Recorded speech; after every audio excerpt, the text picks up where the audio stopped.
하나님께서는요, 우리 신자를 향해서 하나님의 계획들을 갖고 계십니다. 여러분, 그 계획들은요, 나를 통해서 하나님께 영광을 돌리도록 하시는 하나님의 선하신 계획들을 우리 각자들마다 갖고 있는 줄 믿습니다. 그래서요, 내가 지금 현재에 남들과 조금 다른 모습을 갖고 있다, 또 혹은 다른 어려움에 처했다, 또 다른 힘듦에 처했다 라고 우리가 생각함으로 말미암아서요, 낙심되는 경우도 많잖아요. 그런데요, 성경에서는 뭐라고 말하냐면, 여러분, 낙심하지 말라는 것이에요. 왜냐하면 하나님께서는 우리 각자를 통해서 하나님께서 영광 받으시려는 계획들을 다 가지고 있기 때문이다 라는 것입니다. 오늘 이 본문의 말씀은요, 나면서부터 소경으로 태어난 사람이 있어요. 근데 이 소경으로 태어난 사람을 주님께서 고쳐주실 뿐만 아니라 그의 영혼까지도 구원받게 되는 놀라운 은혜의 말씀이 기록되어 있는 것이 바로 이 본문의 말씀입니다. 과연 이 말씀을 통해서 하나님께서는 이 시간도 우리에게 무엇을 깨닫게 하시고 무엇을 말씀하시는가, 나에게 주시는 하나님의 음성이 있는 은혜의 시간 되시기를 간절히 축원드립니다. 요한복음 9장 1절과 2절 말씀 우리 같이 보도록 하겠습니다. 예수님께서 길을 가실 때에 날 때부터 뭐가 되었어요? 그러니까 태어날 때부터, 그러니까 이 사람은 그러니 태어날 때부터 소경으로 이렇게 태어나게 된 것이에요. 사람들이요, 예수님도 보고 계시고 제자들도 이 맹인을 본 것이죠. 그랬더니 제자들이 이렇게 물어보는 것이에요. 2절과 같이 제자들이 물어 이르되 랍비여, 이 사람이 맹인으로, 그러니까 소경으로 태어난 것이 누구의 죄로 인함이니까? 라고 물어본 것이요. 자기 죄입니까? 아니면 그의 부모의 죄입니까? 라고 물어본 것이죠. 많은 사람들이 이런 생각을 가졌던 것이에요. 뭔가 아프거나 또 고통당하거나 괴로움을 당하면 그것이 무슨 죄로 말미암아서 일어난 것이다 라고 하는 그런 생각들을 많은 사람이 가지고 있었어요. 물론 죄는요, 우리에게요, 고통을 가져옵니다. 그런데요, 모든 고통이 다 죄로 말미암은 것은 결코 아니에요. 그래서 우리가요, 쉽게 정죄하고 판단의 마음 가운데 빠져서, 저런 죄를 지었기 때문에 저런 고통 가운데 빠졌다, 또 이런 죄를 지었기 때문에 저 고통 가운데 있다 라고 이렇게 쉽게 말하는 것은 잘못될 가능성도 참 많다는 것이에요. 그러니까 이 사람한테, 그러니까 이 사람이 소경으로 태어난 것이 그 부모 죄냐 아니면 그 본인의 죄냐라고 이렇게 예수님께 물어봤던 것이죠. 이 소경은 아마도 그가 성장 과정에서나 또 그가 눈을 보지 못함으로 인해서 고난받는 것을 넘어서서 그의 가족들이나 그 본인도 이런 죄에 대한 염려, 근심, 또 그것으로 인해서 가슴 아픔을 이렇게 경험하면서 살고 있지 않았나, 이런 생각을 갖게 됩니다. 그런데요, 성경에서 예수님께서 뭐라고 말씀하시냐면 요한복음 9장 3절처럼 이렇게 말씀하시는 거예요. 예수께서 대답하시되 이 사람이나 그 부모의 죄로 인한 것이 기라고요, 아니라고요? 아니다. 그 사람으로 죄로 인한 거 아니다는 거예요. 그에게서 하나님이 하시는 일을 뭐 하려고요? 나타내려고 그랬다는 것이에요. 그러니까 이 사람이 이 시각장애자로 태어나게 된 이유가 뭐냐? 그것은 하나님께서 그에게 할 일이 있어서 그렇게 태어나게 하셨다는 것이에요. 여러분, 우리가요, 나는 왜 이런 형편 가운데서 태어나게 하셨을까? 왜 나는 이런 환경에서 자라게 하셨을까? 왜 나는 우리 부모님이 그렇게 잘나지 못했을까? 왜 나는 내 주변에 있는 사람들로부터 이렇게 어려움을 당하게 하셨을까? 여러분, 이런 것들 때문에요, 내가 바꾸지도 못하는 일들 때문에 고통 속에 사는 사람이 참 많습니다. 생각보다 참 많아요. 내가 어찌 바꿀 수 있으면 바꿔보겠는데, 여러분의 부모를 바꿀 수 있어요, 없어요? 못 바꿔요. 부모를 못 바꿉니다. 우리 부모님이 부자고 가난한 거 이런 거요, 바꿀 수가 없더라는 거예요. 또 그리고 날 때부터 온갖 건강에 문제를 가지고 태어나는 경우도 있어요. 여러분, 이런 것은 바꿀 수 있어요, 없어요?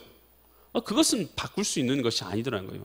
여러분, 그런데 그런 것들로 인해서요, 사람들이요, 마음에 큰 상처를 입기도 하고 평생을 그것 때문에 이 고난에서 벗어나지 못한 채 이 살아가는 사람들도 참 많아요. 여러분, 그런데요, 오늘 성경에서 뭐라고 말하냐면, 그렇게 된 거, 그거 누구의 죄 때문에 그런 거 아니다는 거예요. 그 사람을 통해서 하나님께서 영광 받으실 특별한 계획이 있다라는 것입니다. 그래서 특별한 하나님께서 영광 받으실 계획이 있어서 그렇게 태어나게 하신 것이지, 그 사람의 죄로 인해서 그런 것 아니다라고 이렇게 말하는 것이죠. 여러분, 그래서요, 오늘 우리가요, 하나님께서 나를 향해서는 선하신 계획이 있다라는 것을 우리가 믿을 때에 어쩔 수 있느냐? 낙심하지 않고 이 땅을 우리가 살아갈 수가 있게 되는 것입니다. 이 닉 부이치치라는 사람이 있어요. 이 세르비아의 목사님의 가정에서 태어났어요. 근데 태어날 때부터 양쪽 팔도 없고 양쪽 다리도 없는 채로 태어나게 되는 거예요. 사람이요, 몸뚱이만 있는 것이죠. 얼굴에다 몸뚱이만 있어요. 팔도 없이.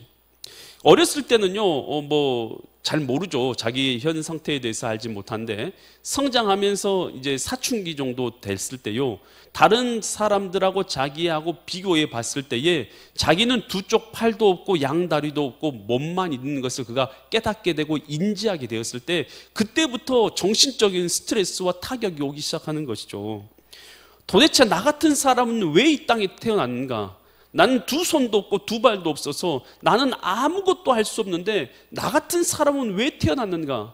나는 도대체 무엇을 위해서 태어났는가? 이런 것에 대한요, 답을요, 스스로는 도저히 찾을 수가 없었던 것이에요.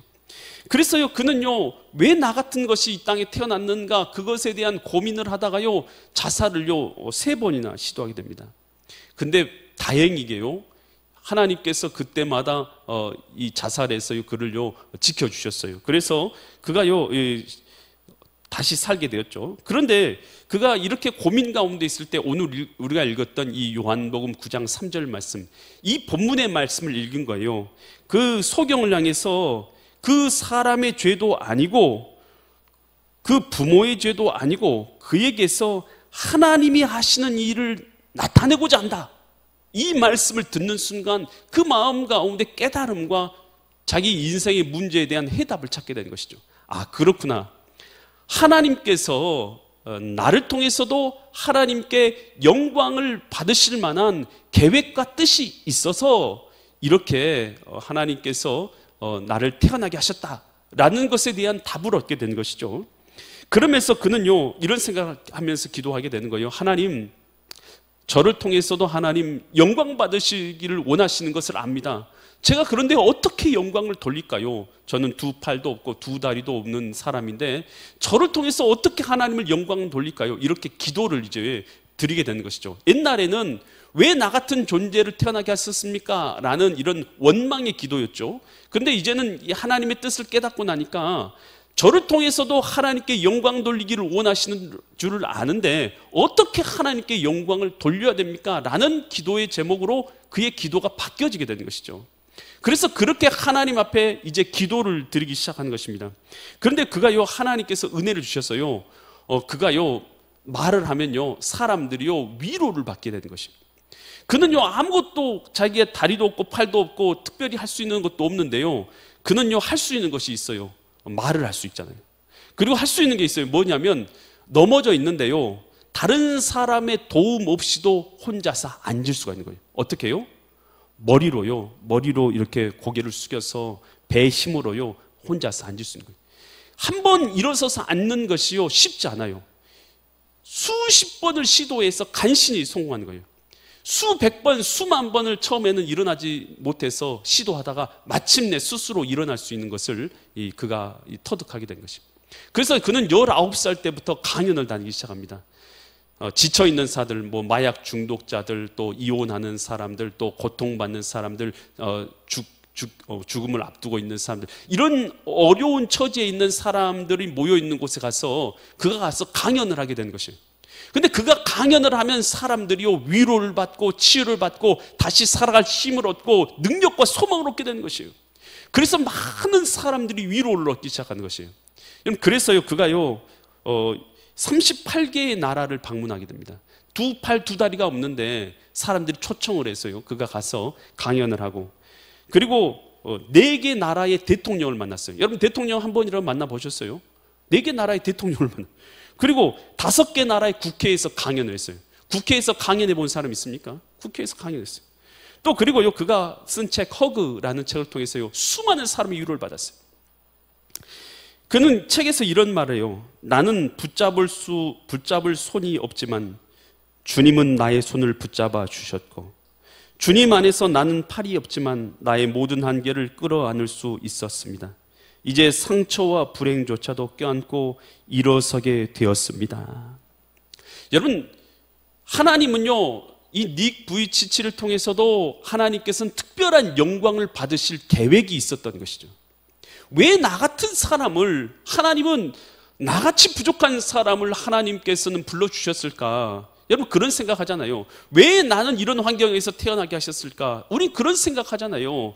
그런데요, 하나님은요, 나의 환경을 통해서, 나의 모습을 통해서, 나의 연약함을 통해서도 영광 받으시려는 특별한 계획이 있기 때문에 나를 지으신 줄 믿습니다. 오늘 이 사실 우리가 깨닫게 될 때에 오늘 우리는요, 더 이상 원망 가운데 사는 게 아니라 내 삶을 통해서도 하나님께서 특별하게 나를 통해서 영광 돌릴 수 있는 계획이 있다는 것을 발견하면서 주님의 영광을 위해서 도전하는 삶을 살아가게 되는 것이에요. 여러분, 제가 여기서 여러분보다 잘나서 설교하고 있는 게 하나도 아니에요. 저도 똑같은 사람 아니겠습니까? 저도 마음에 상처가 있으면 상처도 받고, 어려우면 어렵고요, 배고프면 배고파요. 저도 똑같아요.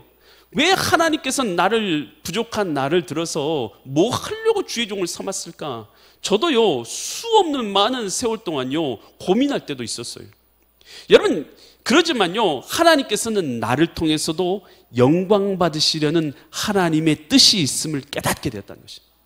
여러분, 이것이 깨달아지면 어떻게 되냐? 비록 내 삶이 너무 괴로워요, 너무 앞날이 안 보여요, 눈물이 쏟아지는 일이 있어요. 그래도요, 주님께서 나를 통해서도 영광 받으실 계획이 있지. 여러분, 이것이 깨달아지면요, 주님을 위해서, 그래 내가 어떤 영광을 위해서 일하기를 원하십니까? 부족하여도 주님을 위해서 일하겠습니다.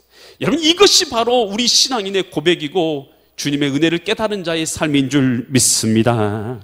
요셉이요, 여러분 자기 형제들한테 팔려서 여러분 이 미디안 상에 팔리잖아요. 여러분, 배반은요 누구한테 당하냐면요, 가까운 사람한테 배반을 당해요. 상처는 누구한테 가장 큰 상처를 받냐면 믿었던 사람한테 가장 큰 상처를 받습니다. 요셉이요 큰 상처를 받았어요. 어떤 상처를 받았냐 하면, 이 자기 형제들이 자기를 팔았잖아요. 얼마나 큰 상처겠어요. 마음에요 씻을 수 없는 상처 아니겠습니까?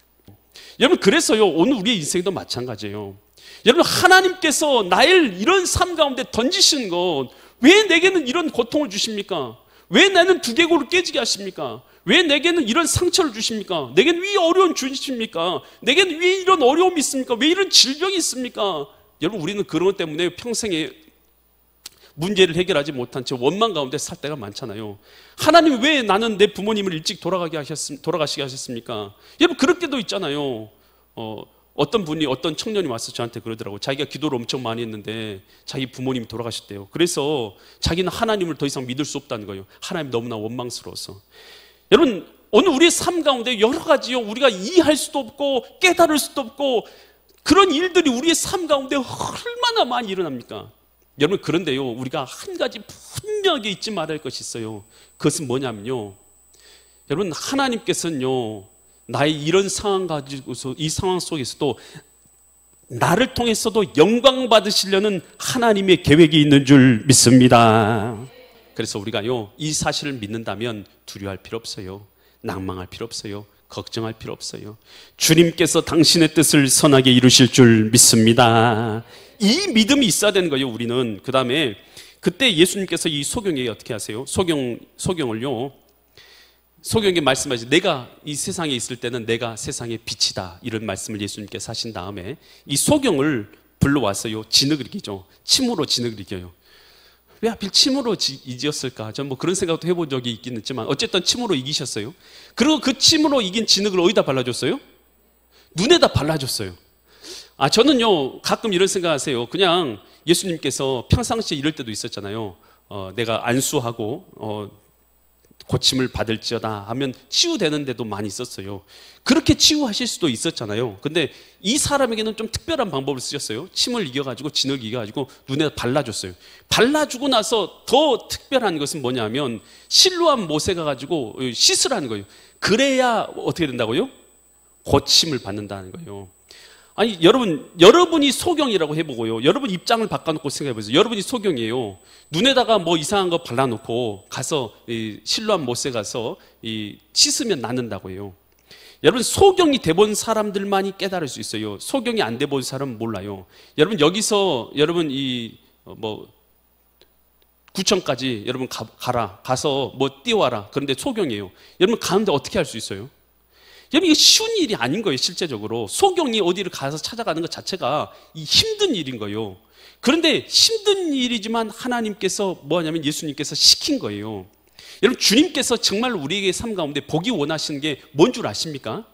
그것은요, 통치, 바로 하나님 앞에서의 순종입니다. 사람이요, 누구의 말을 순종해서 살아가느냐, 이것이 바로 뭐를 뜻하냐면 나의 주인이 누구냐를 말한 것이에요. 여러분, 성경 전체에서 실제적으로 말하고 있는 아주 중요한 포인트가 하나 있어요. 그건 뭐냐면요, 그것은 누가 너의 주인이냐는 것이에요. 여러분, 여러분의 주인은 누구십니까? 여러분, 립서비스죠. 하나님이십니다. 립서비스죠. 하나님의 뜻대로 순종하고 있으면 하나님이죠. 그것이 바로 성경에서 말하고 있는 거예요. 하나님의 뜻에 순종해서 내가 삶을 살고 있으면 그것은 너는 하나님의 자녀가 맞다는 거예요. 그리고 너는 하나님께 속한 사람이 맞다는 거죠. 아무리 우리가 립서비스를 잘해도 내가 순종한 것을요, 하나님이 아니라 다른 자의 삶을, 다른 것을 우리가 순종하고 있다면 그것은 뭐냐? 그것은 오늘 그거의 종이다 하는 것이에요. 그래서 로마서 6장 16절에서 이 말을 하고 있잖아요. 너희 자신을 종으로 내주어 누구에게 순종하든지 그 순종함을 받는 자의 종이 되는 줄을 너희가 알지 못하느냐.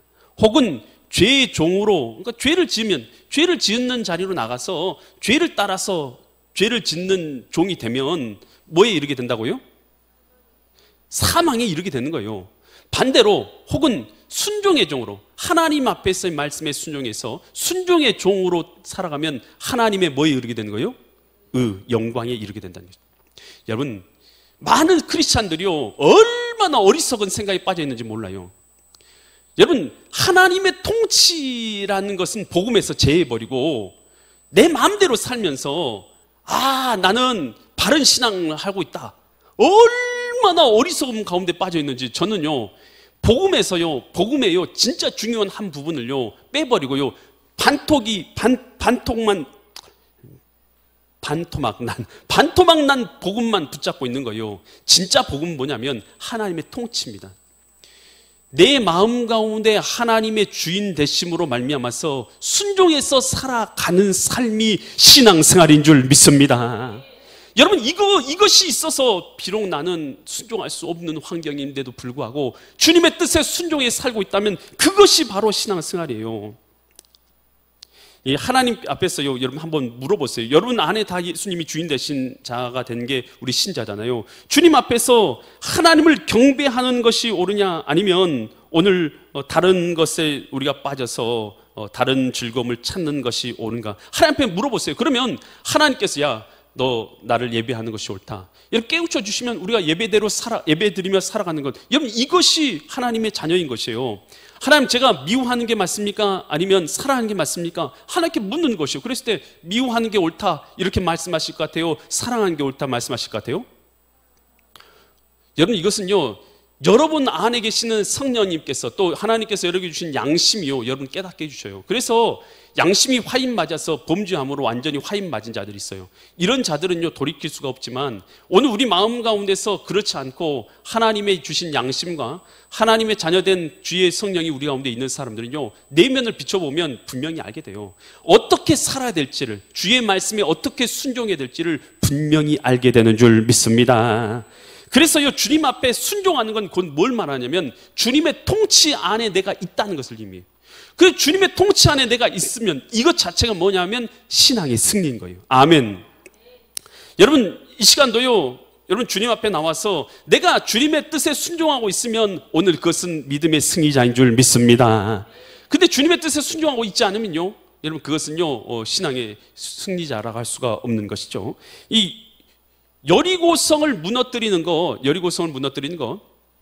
그런데 하나님께서 하루에 한 바퀴씩 7바퀴를 7일 동안 돌라고 하시나요? 그냥 무너뜨려 줄 수도 있잖아요. 근데 왜 7바퀴를 돌아 하시는 거예요? 여러분, 그 이유에 대해서 폴 톰슨이라는 학자가 이렇게 말했어요.